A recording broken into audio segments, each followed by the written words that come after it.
जय हिंद। नमस्कार साथियों, कैसे हैं आप सभी लोग। उम्मीद करते हैं कि आप सभी लोग अच्छे होंगे और आप सभी लोग की तैयारी जो है साथियों बिल्कुल ही अच्छी तरीके से चल रही होगी।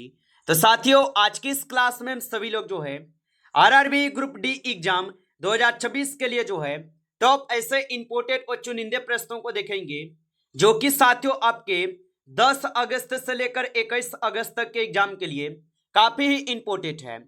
और साथियों, पिछले जितने भी शिफ्टों में आपके एग्जाम हुए हैं और उन शिफ्टों में साथियों जिस टॉपिक से और जिस पैटर्न से क्वेश्चन आपको पूछे जा रहे हैं, आज के इस क्लास में हम सभी लोग उन्हीं टॉपिक और उन्हीं पैटर्न से क्वेश्चन को करेंगे जो कि आपके 10 अगस्त से लेकर 21 अगस्त तक के एग्जाम के लिए काफी ही इंपोर्टेंट है।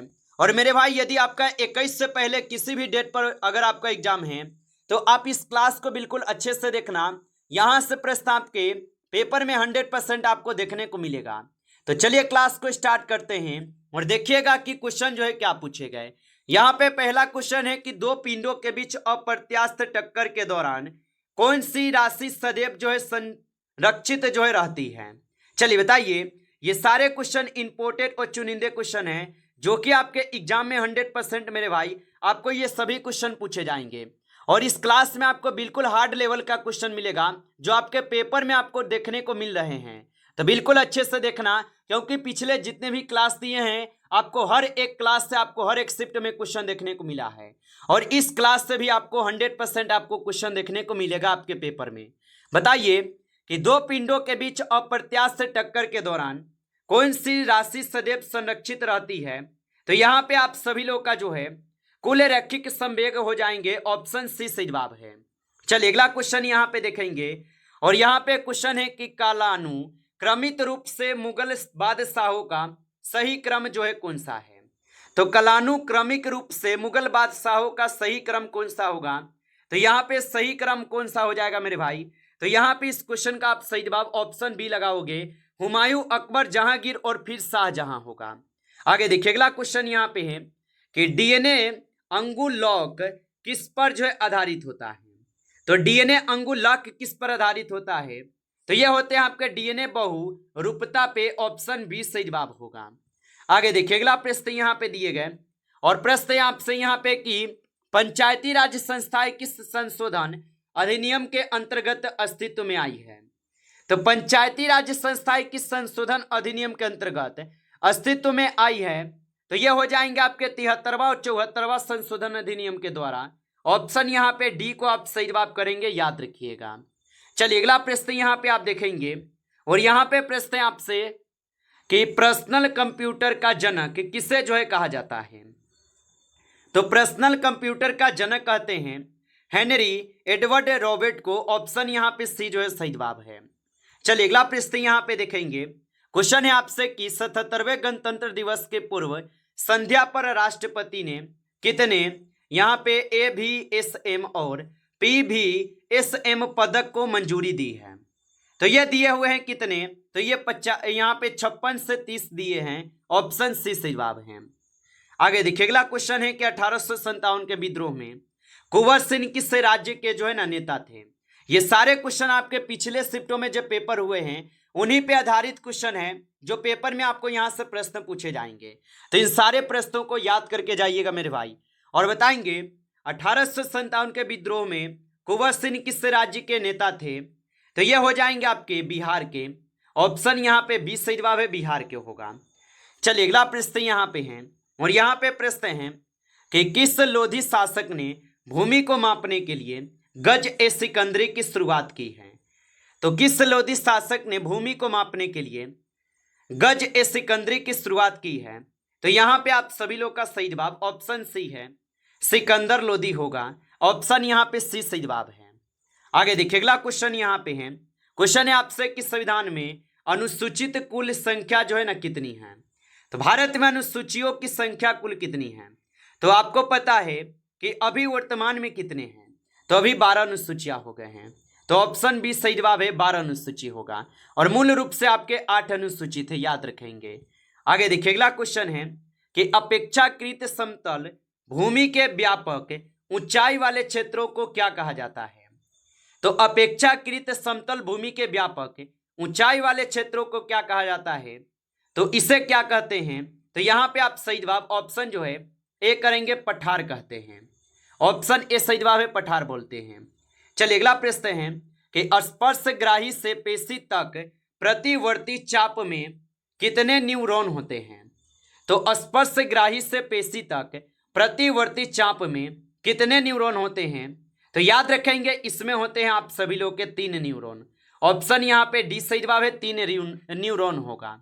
आगे देखिए अगला क्वेश्चन है कि राष्ट्रीय महिला आयोग की अध्यक्ष और प्रत्येक सदस्य का अधिकतम कार्यकाल कितने वर्ष का होता है? तो राष्ट्रीय महिला आयोग की अध्यक्ष और प्रत्येक सदस्य का अधिकतम कार्यकाल कितने वर्ष का होता है? तो यहाँ पे इस क्वेश्चन का आप सही जवाब ऑप्शन ए लगाएंगे, 3 वर्ष होगा। आगे देखिए अगला क्वेश्चन यहाँ पे दिए गए क्वेश्चन है आपसे यहाँ पे कि प्रारंभिक चोल राजाओं में महानतम कौन माना जाता है? तो प्रारंभिक चोल राजाओं में न महानतम कौन माना जाता है? तो यहाँ पे इस क्वेश्चन का सही जवाब ऑप्शन सी है। ऑप्शन यहाँ पे सी जो है सही जवाब होगा। आगे देखिए अगला क्वेश्चन यहाँ पे दिए गए क्वेश्चन है आपसे कि निम्न में से कौन सा एंटीवायरस सॉफ्टवेयर है? तो निम्न में से कौन सा एंटीवायरस सॉफ्टवेयर है? तो यहाँ पे इस क्वेश्चन का सही जवाब सही होगा। चलिए अगला क्वेश्चन यहाँ पे आप देखेंगे क्वेश्चन है फरवरी 2026 में किस देश की टीम ने नेपाल को 10 विकेट से हराकर अपनी पहली T201 जीत जो है दर्ज की है? तो फरवरी 2026 में किस देश की टीम ने नेपाल को 10 विकेट से हराकर अपनी पहली T201 जीत दर्ज की है? तो यहाँ पे हो जाएंगे आप सभी लोग का कौन? तो आप बताएंगे यहाँ पे मेरे भाई आपके इटली हो जाएगा। ऑप्शन ए को सही जवाब करना। चलिए अगला क्वेश्चन यहाँ पे है वर्ष 1960 में भारत और पाकिस्तान के बीच सिंधु जल संधि पर हस्ताक्षर किस शहर में जो है ना किए गए थे? चलिए बताइए। और मेरे भाई आप अभी तक इस क्लास को लाइक नहीं किए हैं तो क्लास को एक बार आप लाइक कर लीजिएगा, और नए जुड़े हैं आप इस चैनल पे तो चैनल को सब्सक्राइब करके और नोटिफिकेशन को ऑल पे दबा के जुड़ जाइए, जिससे कि जब भी कोई नई क्लास हो सबसे पहले क्लास का नोटिफिकेशन जो है आपके पास पहुंच सके। तो चैनल को सब्सक्राइब कर लीजिएगा। और बताइए वर्ष 1960 में भारत और पाकिस्तान के बीच सिंधु जल संधि पर हस्ताक्षर किस शहर में किए गए? तो ये किए गए थे आपके कहाँ पे? तो ये आपके होते हैं कराची में। ऑप्शन डी सही जवाब है, कराची में होगा। आगे देखिए अगला क्वेश्चन यहाँ पे एटी है कि आपके 19वें ब्रिटिश एकेडमी फिल्म अवार्ड्स 2026 की मेजबानी किसने की थी? चलिए बताइए। और मेरे भाई आप लोग अपना एक बार एग्जाम डेट जरूर कमेंट कर दीजिए कि आपका एग्जाम कौन से डेट पे पड़ा है। और 19वें ब्रिटिश एकेडमी फिल्म अवार्ड्स 2026 की मेजबानी किसने की? तो इनकी मेजबानी किए हुए हैं आपके एलन कमिंग। ऑप्शन सी जो है सही जवाब है। आगे देखिए अगला क्वेश्चन यहाँ पे है क्वेश्चन है आपसे परमाणु बम किस सिद्धांत पर जो है आधारित है? तो परमाणु बम किस सिद्धांत पर आधारित होगा? तो यहाँ पे इस क्वेश्चन का आप सही जवाब जो है ऑप्शन यहाँ पे आप सभी लोग बी करेंगे, परमाणु विखंडन पे होगा। ऑप्शन यहाँ पे बी सही जवाब है। चलिए अगला क्वेश्चन यहाँ पे देखेंगे श्रीरंगपट्टनम में स्वतंत्रता का वृक्ष किसने लगाया था? तो श्रीरंगपट्टनम में स्वतंत्रता का वृक्ष किसने लगाया? तो ये लगाए हुए हैं किसने? तो टीपू सुल्तान लगाए हुए हैं। ऑप्शन बी सही जवाब है। चलिए अगला प्रश्न यहाँ पे है वायुमंडल की सबसे निचली परत जो है कौन सी है? तो वायुमंडल की सबसे निचली परत कौन सी है? तो वायुमंडल की सबसे निचली परत क्षोममंडल हो जाएगा। ऑप्शन बी सही जवाब है, क्षोममंडल है। आगे देखिए अगला क्वेश्चन है कि अल्प अधिकार की एक मूल विशेषता जो है क्या है? तो अल्प अधिकार की एक मूल विशेषता क्या है? तो इनकी मूल विशेषता क्या होगा मेरे भाई? तो कुछ विक्रेता कई खरीदार। ऑप्शन यहाँ पे सी सही जवाब है। आगे देखिए अगला क्वेश्चन यहाँ पे है क्वेश्चन है आपसे कि फिल्म 120 बहादुर किस ऐतिहासिक घटना पर जो है आधारित है? तो ये आधारित हो जाएंगे आपके किस पर? तो यहाँ पे इस क्वेश्चन का सही जवाब ऑप्शन बी लगा देंगे। आगे देखिए अगला क्वेश्चन है और क्वेश्चन है कि यहाँ पे क्लिनिकल थर्मामीटर मानव शरीर का तापमान किस सीमा तक जो है प्रदर्शित करता है? तो ये करते हैं आपके 42 डिग्री पे। ऑप्शन जो है ए सही जवाब है। आगे देखिए अगला क्वेश्चन है आपसे कि भारतीय रिजर्व बैंक द्वारा नवगठित भुगतान नियामक बोर्ड के अध्यक्ष के रूप में किसे जो है नियुक्त किया गया है? तो भारतीय रिजर्व बैंक के द्वारा नवगठित भुगतान नियामक बोर्ड के अध्यक्ष के रूप में किसे जो है नियुक्त किया गया है? तो यह नियुक्त किए गए हैं मेरे भाई किसे? तो संजय मल्होत्रा को। ऑप्शन बी सही जवाब होगा। आगे देखिए अगला क्वेश्चन यहाँ पे है। क्वेश्चन है आपसे, कौन सा संयोजिक उत्तक दो हड्डियों को एक दूसरे से जोड़ता है? तो कौन सा संयोजिक उत्तक दो हड्डियों को एक दूसरे से जोड़ता है? तो यहाँ पे आपके कौन होगा? तो यहाँ पे इस क्वेश्चन का आप सही जवाब ऑप्शन डी लगाएंगे, स्नायु लिंगामेंट्स होगा।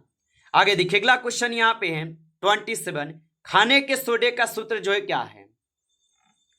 तो खाने के सोडे का सूत्र जो है यहाँ पे आपके हो जाएंगे NaHCO3। ऑप्शन डी सही जवाब है, NaHCO3 होते हैं। आगे देखिए अगला क्वेश्चन यहाँ पे है 28, माल और सेवा कर भारत में किस वित्त मंत्री द्वारा पेश जो है किया गया था? तो माल और सेवा कर भारत में किस वित्त मंत्री द्वारा पेश किए गए? तो 28 का आप सही जवाब ऑप्शन जो है ए लगाएंगे, अरुण जेटली होगा। ऑप्शन ए सही जवाब है। आगे देखिए अगला क्वेश्चन यहाँ पे है। क्वेश्चन है आपसे कि भारतीय संविधान के किस अनुच्छेद के तहत नागरिकों को मौलिक अधिकार दिए गए हैं? तो भारतीय संविधान के किस अनुच्छेद के तहत नागरिकों को मौलिक अधिकार दिए गए? तो ये दिए गए आपके अनुच्छेद 12 से 35 तक। ऑप्शन यहाँ पे बी सही जवाब होगा। आगे देखिए अगला प्रश्न यहाँ पे है कि स्वतंत्र पूर्व भारत में गरीबी रेखा की अवधारणा पर यहाँ पे चर्चा करने वाले पहले व्यक्ति कौन थे? तो स्वतंत्र पूर्व भारत में गरीबी रेखा की अवधारणा पर चर्चा करने वाले पहले व्यक्ति कौन थे? तो पहले व्यक्ति पूछा है मेरे भाई, तो आप लगा दोगे दादा भाई नौरोजी। ऑप्शन डी जो है सही जवाब है, दादा भाई नौरोजी है। आगे देखिए अगला क्वेश्चन है 31। क्वेश्चन है कि भारतीय संविधान के कौन से आदर्श रूप रूस से प्रेरित हैं? तो भारतीय संविधान के कौन से आदर्श रूस से प्रेरित है? तो यहाँ पे हो जाएंगे आप सभी लोग का कौन? तो मौलिक कर्तव्य। ऑप्शन सी सही जवाब है। आगे देखिए अगला क्वेश्चन यहाँ पे दिए गए। क्वेश्चन है आपसे, बजट किस नीति का एक साधन है? तो बजट किस नीति का एक साधन हो जाएगा? तो बजट हो जाएंगे आप सभी लोग के किसका? तो आप बताएंगे सरकार की राजकोष की ये नीति के। ऑप्शन यहाँ पे जो है सी सही जवाब है। आगे देखिए अगला क्वेश्चन यहाँ पे है कि ओजोन क्षरण सबसे अधिक कहाँ जो है पाया जाता है? तो ओजोन क्षरण सबसे अधिक कहाँ पाए जाते हैं? तो यहाँ पे इस क्वेश्चन का आप सही जवाब क्या लगाएंगे? तो यहाँ पे 34 का सही जवाब जो है ऑप्शन सी है, ध्रुव पर। ऑप्शन सी सही जवाब है। आगे देखिए अगला क्वेश्चन है आपका कि किस आंग्ल मैसूर युद्ध और किस वर्ष में टीपू सुल्तान की हत्या जो है हुई थी? तो किस आंग्ल मैसूर युद्ध और किस वर्ष में टीपू सुल्तान की हत्या हुई थी? तो ये कौन सा युद्ध था और किस वर्ष में ये पूछा है? तो ये चौथा युद्ध था, साथ ही साथ 1799 में हुआ। ऑप्शन सी सही जवाब है। आगे देखिए अगला क्वेश्चन यहाँ पे दिए गए। क्वेश्चन है आपसे कि एक बाजार जिसमें अंतिम वस्तु या सेवा खरीदी और बेची जाती है उसे क्या कहा जाता है? तो एक बाजार जिसमें अंतिम वस्तु या सेवा खरीदी और बेची जाती है उसे क्या कहते हैं? तो उसे कहते हैं यहाँ पे क्या? उत्पाद बाजार। ऑप्शन यहाँ पे डी सही जवाब है, उत्पाद बाजार बोलते हैं। आगे देखिए अगला प्रश्न यहाँ पे है कि ऐतिहासिक लखनऊ समझौते पर हस्ताक्षर किस वर्ष जो है किए गए थे? तो ऐतिहासिक लखनऊ समझौते पर हस्ताक्षर किस वर्ष से किए गए? तो यहाँ पे जो है 37 का सही जवाब ऑप्शन यहाँ पे आप लोग का बी है, 1916 में। ऑप्शन यहाँ पे बी सही जवाब है। आगे देखिए अगला प्रश्न है कि दक्कन जल संधि किनके मध्य स्थित है? तो दक्कन जल संधि किनके मध्य स्थित है? तो आप बताओगे ये दक्षिण अंडमान और छोटा अंडमान के बीच है। ऑप्शन बी सही जवाब है। आगे देखिए अगला प्रश्न यहाँ पे है कि मोहनजोदड़ो और हड़प्पा के खंडहरों से क्या जो है पता चलता है? तो याद रखेंगे आप कि मोहनजोदड़ो और हड़प्पा के खंडहरों से क्या पता चलता है? तो इससे पता चलते हैं व्यापारिक शहर। ऑप्शन यहाँ पे सी सही जवाब है। आगे देखिए अगला प्रश्न यहाँ पे 40 नंबर है, इनमें से कौन सा एक आग्नेय चट्टान है? तो इनमें से कौन सा एक आग्नेय चट्टान होगा? तो यहाँ पे आप सभी लोग का सही जवाब जो है ऑप्शन यहाँ पे आप लोग का जो है डी है, ग्रेनाइट हो जाएगा। ऑप्शन डी सही जवाब है, ग्रेनाइट होगा। आगे देखिए अगला क्वेश्चन यहाँ पे आपसे कि अहमदनगर की रानी जिसने अकबर का विरोध किया था कौन थी? तो अहमदनगर की रानी जिसने अकबर का विरोध किया था कौन थी? तो यहाँ पे आप सभी लोग का सही जवाब ऑप्शन सी है, चांद बीबी होगा। आगे देखिए अगला प्रश्न यहाँ पे दिए गए और यहाँ पे प्रश्न है कि कौन सी कराधान प्रणाली गरीबों के पक्षों में काम करती है। तो कौन सी कराधान प्रणाली गरीबों के पक्षों में काम करती है। तो 42 का आप सही जवाब ऑप्शन यहाँ पे सी लगाएंगे, प्रगतिशील कराधान होगा। आगे देखिए अगला क्वेश्चन यहाँ पे है कि फरवरी 2026 में PSPCL की पहली महिला निदेशक जो है ना कौन बनी है। तो फरवरी 2026 में PSPCL की पहली महिला निदेशक कौन बनी है। तो यहाँ पे 43 का सही जवाब ऑप्शन यहाँ पे आप सभी लोग का क्या होगा। तो यहाँ पे आप सही जवाब जो है ऑप्शन यहाँ पे सी करेंगे, ऑप्शन सी सही जवाब है बीनी महाजन होगा। आगे देखिए अगला प्रश्न यहाँ पे है, भारत में शेयर बाजार का प्रमुख नियामक प्राधिकरण कौन है। तो भारत में शेयर बाजार का प्रमुख नियामक प्राधिकरण कौन है। तो यहाँ पे आपके सही जवाब उच्च न्यायालय है, ऑप्शन बी सही जवाब है उच्चतम न्यायालय। आगे देखिए अगला प्रश्न यहाँ पे है कि एक अवतल लेंस की फोकस दूरी 15 सेंटीमीटर है, यदि वस्तु 30 सेंटीमीटर पर रखी जाए तो प्रतिबिंब की दूरी क्या होगी। तो इनकी दूरी यहाँ पे हो जाएंगे कितने मेरे भाई। तो आप बताओगे -10 सेंटीमीटर हो जाएगा। ऑप्शन यहाँ पे जो है आप जो है बी करेंगे, सही जवाब याद रखेंगे। चलिए अगला प्रश्न यहाँ पे देखेंगे, प्रश्न है कि ज्ञानपीठ पुरस्कार किस क्षेत्र में उत्कृष्टता के लिए जो है दिया जाता है। तो ज्ञानपीठ पुरस्कार किस क्षेत्र में उत्कृष्टता के लिए दी जाती है। तो ये आपके साहित्य के क्षेत्र में दी जाती है। चलिए अगला प्रश्न यहाँ पे देखेंगे कि पुस्तक राज योग जिसने योग की पश्चिमी समझ को प्रभावित किया किसने जो है न लिखी है। तो यहाँ पे आपके सही जवाब क्या हो जाएंगे। तो ऑप्शन सी है स्वामी विवेकानंद होगा। आगे देखिए अगला प्रश्न यहाँ पे है और प्रश्न है 48, गंगा नदी की एक सहायक नदी कौन सी है। तो गंगा नदी की एक सहायक नदी कौन है। तो यहाँ पे आप सही जवाब जो है ऑप्शन यहाँ पे क्या लगाएंगे। तो 48 का सही जवाब जो है आप सभी लोग का बी हो जाएगा, गंडक। ऑप्शन बी सही जवाब है, याद रखेंगे। चलिए अगला प्रश्न यहाँ पे देखेंगे, 1920 में मूल नायक अखबार किसने जो है शुरू किया था। तो 1920 में मूक नायक अखबार किसने शुरू किया। तो ये शुरू किए थे किसने। तो आप बताओगे ये आपके BR अम्बेडकर जो है किए थे, ऑप्शन सी सही जवाब है। आगे देखिए अगला प्रश्न है कि भारत की संसद द्वारा मणिपुर विनियोग विधेयक किस वर्ष में पारित किया गया था। तो भारत की संसद द्वारा मणिपुर विनियोग विधेयक किस वर्ष पारित किया गया। तो ये किए गए थे 2025 में, ऑप्शन यहाँ पे बी सही जवाब है।